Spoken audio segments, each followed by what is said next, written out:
This copyrighted telecast is an exclusive presentation of Learfield under the broadcasting rights granted by the University of Nevada. Reuse of this presentation is prohibited without the express written consent of the University of Nevada and Learfield.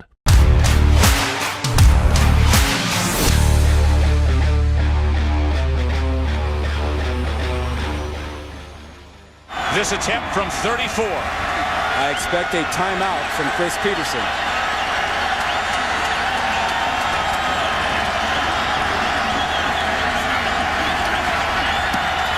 Instead, it is Martinez with the win.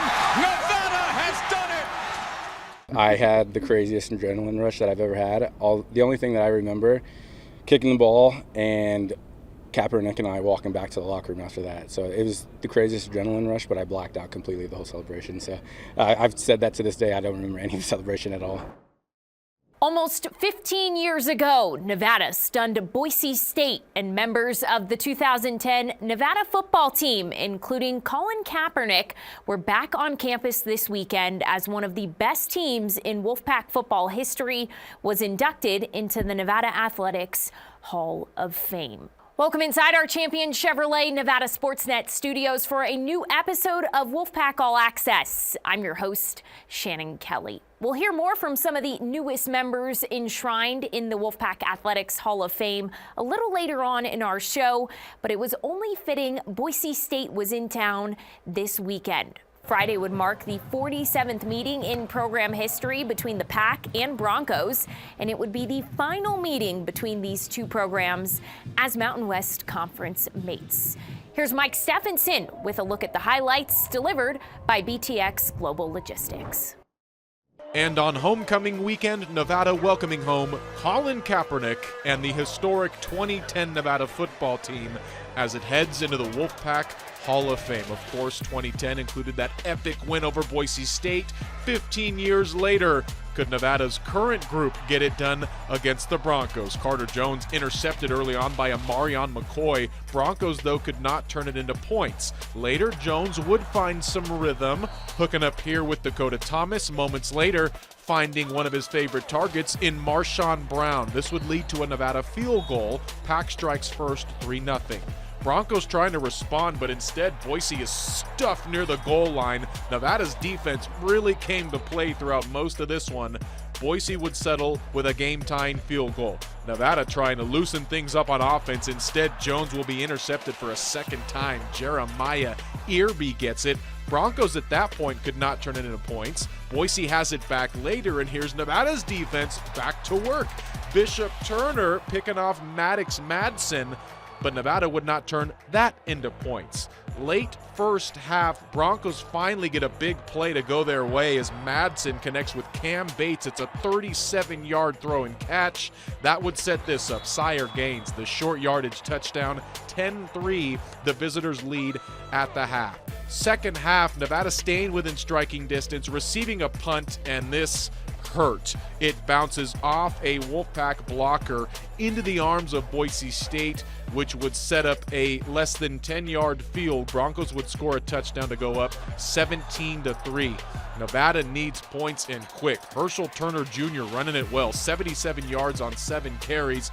Pack trying to end this one in the end zone. It'll end in the end zone, but with another interception as Jones is picked by Ahrray for a second time. Broncos turn that into another touchdown and run away with this one.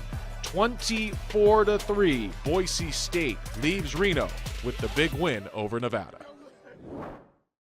We have a packed show on Wolfpack All Access tonight. We check in on how the Wolfpack men's hoops team fared in their exhibition game against Eastern Washington. Hear more from the 2025 Hall of Fame class, and we sit down with Reno native Austin Key of the cross-country team. But coming up next, we sit down with head football coach Jeff Choate.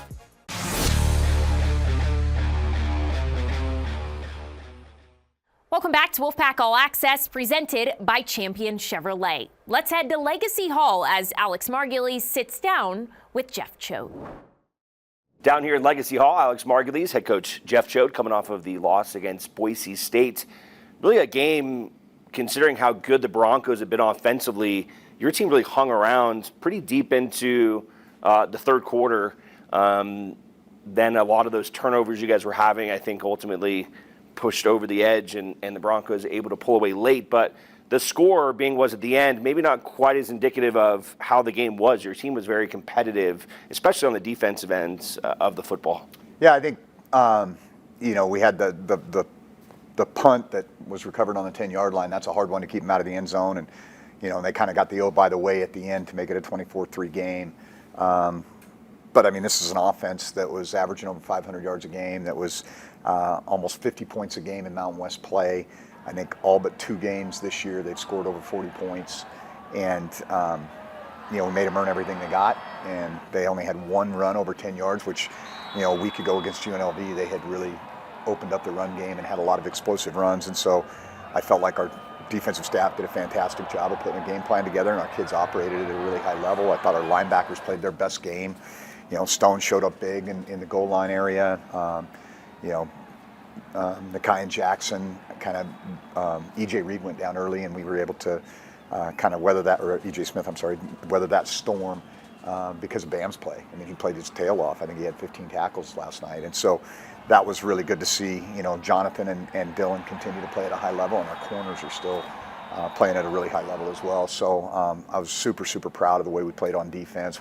I felt like we were the more physical team last night. But you referenced the turnovers, and that's just hard to overcome. And there were some bad throws, and that's a tough one. And then there were some things that we missed too. We had in the third quarter, we had a rail route down the sideline to Kai Woods, and they blew the coverage on it. There was nobody on him, and we overthrew him there, and that was impactful in the game. And so, I felt like had we been able to just get one, that would have kind of tripped it for us. And I think that was a team that was candidly, they were ready to get beat. We just didn't take advantage of that opportunity, and that's a tough pill to swallow. Super proud of the way our kids competed, man. I think that's just kind of become our DNA, and especially on the defensive side of the ball. It was a tough night, man. It was really good energy, and I thought our kids had a good week of preparation, especially getting back at 4 in the morning and turning around and playing on a short week. I think that speaks to their competitive character, and I was proud of that. In the run game, you guys got over 100 yards. Herschel Turner getting kind of the load of the carries, and really had quite a few runs where you saw him kind of squeak through and extending runs and making some decent plays in that phase. Did you like what you saw from him carrying the football? Yeah, I thought he kind of had a rebound. He had some turnover issues early in the season, and then he, kind of worked himself through that. And I was really proud of the way he performed last night. He had some really tough yards, broke out, and then showed his speed down the sideline a couple of times. And so that was a positive for us.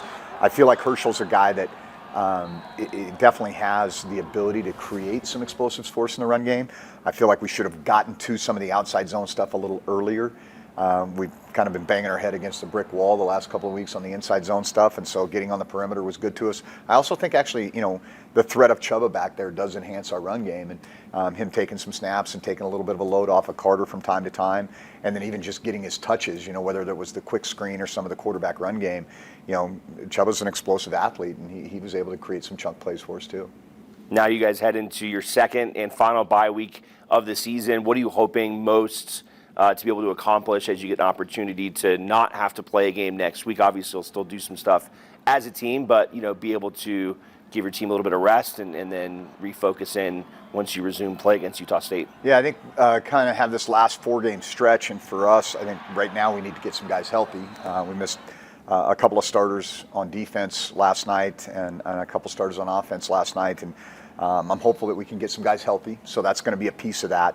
And some of the guys that have been playing a lot of football, they need to get some rest. And so we've got to keep their cardiovascular fitness up and keep them sharp, but we can't bang a whole lot during this period. Monday's practice will be a lot of fundamentals, a little bit of crossover work, and then Tuesday and Thursday we'll get a little sneak peek of Utah State and have kind of a bonus Tuesday, bonus Wednesday as we get into our kind of normal game schedule a week from now. Coach, appreciate your time. Thank you, man. All right. Good day. Back to you guys in the studio. Coming up next on Wolfpack All Access, we'll hear more from some of the newest members of the Wolfpack Athletics Hall of Fame.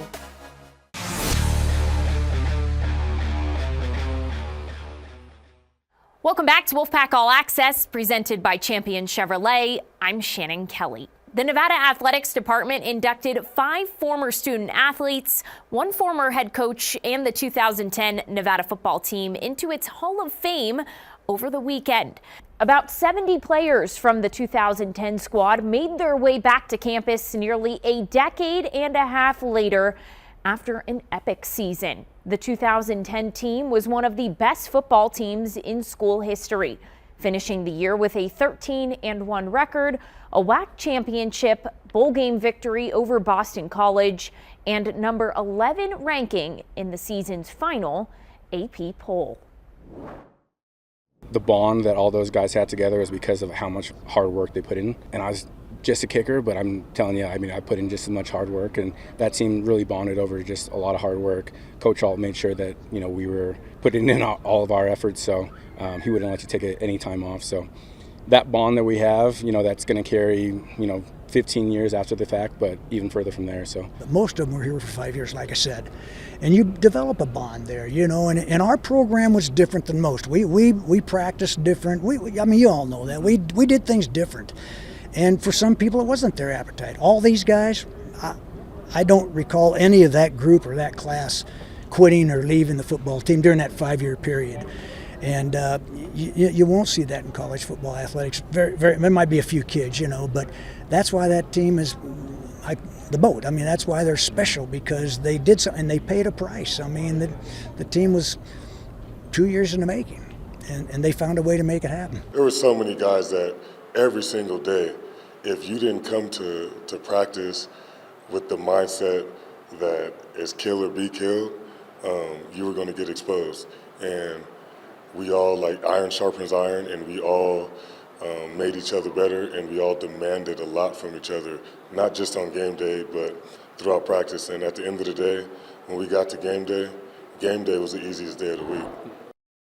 Former Wolfpack tight end Virgil Green was also inducted into the Hall of Fame this weekend. The rest of this year's class includes Kirk Snyder, who helped guide Nevada to a Sweet 16 in 2004, Mimi Mungetti of the women's basketball team, Matt Ortiz of the baseball team, Inger Apanatis of the track and field squad, and former head track and field coach Kurt Kraft. Heading over to Lawler Events Center, the Wolfpack men's basketball team played its second and final exhibition game, hosting Eastern Washington on Saturday.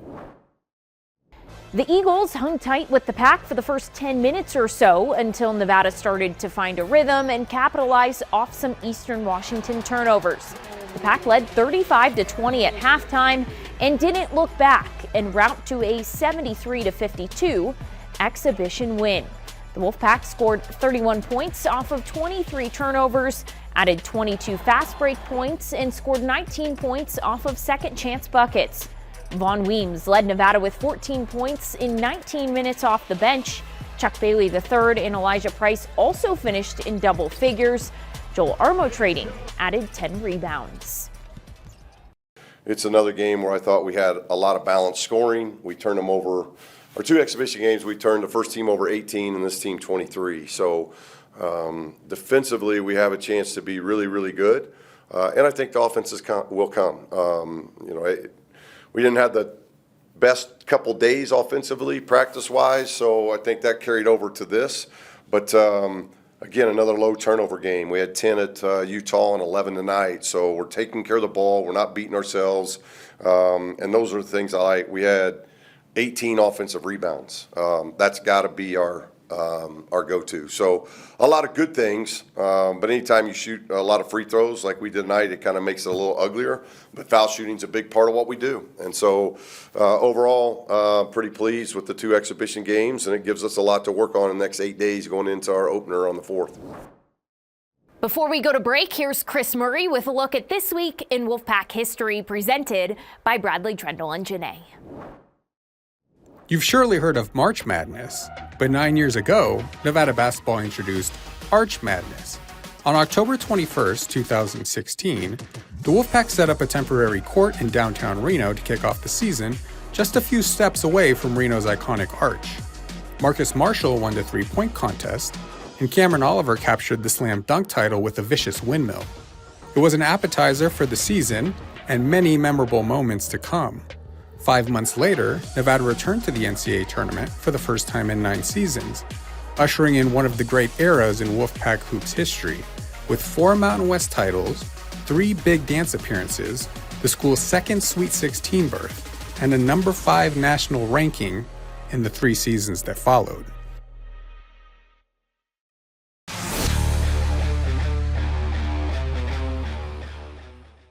I'm Ahrray Young, and I'm with Nevada Women's Basketball, and I'm here to answer 5 questions. I like to go in the locker room and play loud music with my teammates and just dance. Like, we love to dance. We love to just be happy and gig into music. Paige Beckers, I'm a fan just of her in general and her attitude towards life, and I just think I would love to know like how she battles her injuries and the things that she goes through. Fiji Islands, going back home, yep. Millie, who you Millie? Yeah, she's smart, motherly, take care of me, think of the way out, or just calm down, wait till the paramedics get here, whatever, you know, so. Glorilla, I feel like she would be a fun little twist to add to the game, yeah. Welcome back to Wolfpack All Access, presented by Champion Chevrolet. Austin Key didn't picture himself running at the Division I level while in high school, but now as a young college sophomore, he's pacing the Wolfpack this fall. Austin Key grew up on trails racing dirt bikes instead of running miles. I quit dirt bike racing because it was dangerous. Didn't really know anything about running. Started running in sophomore year, high school. Got into junior year, took it a little more seriously. The Reno native was a 3-time state champion at North Valleys High. Key's high school coach, Jennifer McIntyre, ran cross country at Nevada in the mid-2000s and helped him land with the Wolfpack. I always looked up to Nevada athletics and thought it was super cool. I didn't realize that I'd be able to run at this level, and just lots of hard work to make it happen, of course. Since the men's cross-country program was reinstated in 2019, Key set the all-time freshman record in the 8,000-meter race last fall. He gives credit to his parents for his early success in silver and blue. I think I'm definitely lucky to have grown up in a family with a very good influence, and my parents have been super helpful trying to make everything perfect, from nutrition to sleep and everything that goes into being an athlete. I was able to have that at my fingertips, basically. Now a sophomore, Key has set new personal records in every race this fall. He holds the 5th fastest time in the 8,000-meter race in program history and says he's even surprised himself on the course. I always set high goals and expectations, but it always feels good to do better than you expected. He's been really consistent in training. That's helped him a ton, and I think he just does a lot of the little things right. Recovery and nutrition, sleeping is just huge with distance running. Key adds his mindset from years of racing dirt bikes has translated to the trails. When you're out in the middle of the desert for 100+ miles and you're by yourself, you have nothing but your own thoughts to deal with, and it's the same with running. When you're out on the course, the only thing you have stopping you is your own mind. After finishing near the bottom of the pack at last year's Mountain West Championships, Key has the bar set high for this year's race. I know that top 25 is very difficult. I'd like to be able to make that a reality. I'd like to definitely make a mark in history here. It'd be cool. The Wolfpack and first-year head coach Logan Stahl will head to Fresno later this week to compete in the Mountain West Cross Country Championships on October 31st. We'll wrap up this week's show after this short break.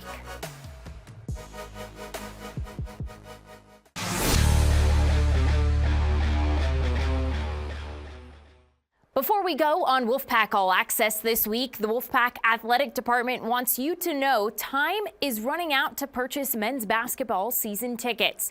Family 4-packs are $500 for the entire season, which comes out to $7 per seat. Women's basketball season tickets are also on sale and start at $65 per seat for the season.